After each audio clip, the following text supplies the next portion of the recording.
नमस्कारम दोस्तों आलस्य आज के समय में एक ऐसी समस्या है जो दीमक की तरह आज की युवा पीढ़ी व मानव जाति के भविष्य को बर्बाद कर रहा है। आजकल हर व्यक्ति यह सोचने लगता है कि उसे बैठे बैठे हर चीज़ मिल जाए, उसे अपना कर्म ना करना पड़े। एक बार एक बौद्ध गुरु थे। वह अपने शिष्यों को बहुत ही तल्लीनता से पढ़ाते थे और ध्यान करवाते थे।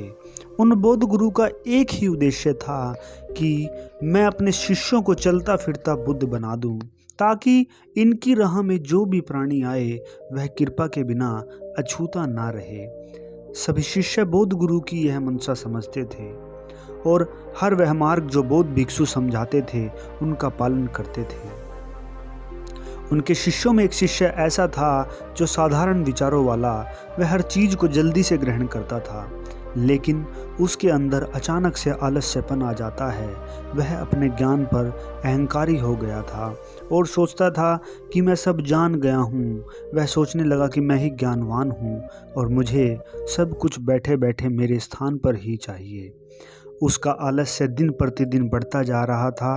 बौद्ध गुरु अब तक यह बात जान चुके थे और उन्होंने सोचा कि किसी तरह इस शिष्य के अहंकार को तोड़कर इसके आलस्य को खत्म किया जा सके। तब एक दिन बौद्ध गुरु शिष्यों की सभा में एक करिश्माई पत्थर लेकर आए। पत्थर तो वह साधारण था, लेकिन बौद्ध गुरु ने उसे करिश्माई पत्थर का संबोधन दिया और सभी शिष्य को कहा कि क्या तुम इस पत्थर के बारे में जानना चाहोगे? तब सबसे पहले उसी आलसी शिष्य का हाथ उठा। बाकी सभी शिष्यों ने साधारणता से अपनी सहमति जताई। बौद्ध गुरु बोले, यह पत्थर ऐसा पत्थर है कि जो बड़ी मुश्किल से भारतवर्ष में पाया जाता है और इस पत्थर की खास बात यह है कि इससे सच्ची श्रद्धा व कल्याण हेतु कुछ भी मांगा जा सकता है।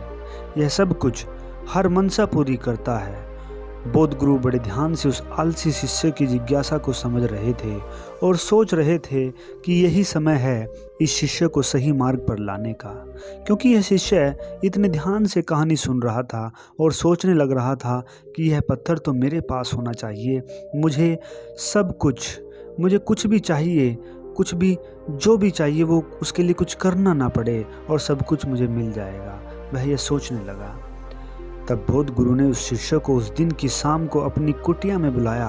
वह उस आलसी शिष्य को बोले, वत्स, चूंकि तुम मेरे प्रिय शिष्य हो तो मैं तुम्हें यह पत्थर एक दिन के लिए देना चाहता हूँ। इसे कल सुबह ले जाना और शाम को वापस दे देना, और जो तुम्हें चाहिए वह तुम इस पत्थर से मांग सकते हो। लेकिन ध्यान रहे, किसी को इस बारे में भनक ना लगे।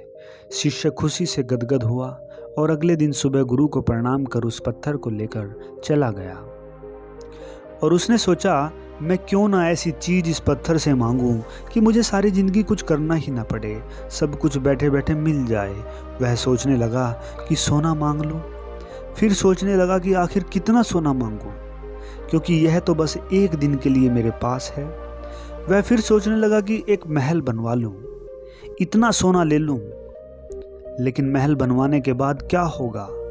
वह पूरा दिन इसी असमंजस में निकाल देता है और घबराकर समय का अनुमान लगाता है कि गुरुजी का बुलावा आ जाता है और वह गुरु के सामने गिड़गिड़ाता है, गुरुदेव, मैं इस पत्थर को आजमा नहीं पाया हूँ, कृपया मुझे एक मौका और दें। गुरु बोले, वत्स, अवसर बार बार नहीं मिलते, यह जीवन भी बार बार नहीं मिलता। तुम इस पत्थर से कुछ भी मांग नहीं पाए, इसमें तुम्हारी कोई गलती नहीं है, क्योंकि तुम्हारे आलस्य ने तुम्हारी बुद्धि पर ताला लगा दिया है, जिसके कारण तुम ऐसे महान अवसर का लाभ भी न उठा सके। जो व्यक्ति कर्म से भागता है उसका भाग्य भी साथ नहीं देता, वही तुम्हारे साथ भी हुआ। जिस दिन तुम इस आलस्य को निकाल दोगे, इसे अपने जीवन से त्याग दोगे, उसी दिन तुम्हारी बुद्धि ऐसे कई पत्थरों की स्वामी बन जाएगी और तुम स्वयं अपने भाग्य के निर्माता। शिष्य को यह बात समझ में आ गई और आगे चलकर वह भी एक महान बौद्ध गुरु बना। दोस्तों, हमें भी जीवन के सुअवसर को समझना चाहिए। यह जीवन बार बार नहीं मिलता, इसलिए इसको आनंद से जियो। दूसरे के जीवन को भी आनंदित करने को प्रेरित रहो। तभी हमारा भारत असली भारतवर्ष कहा जाएगा। नमस्कारम दोस्तों।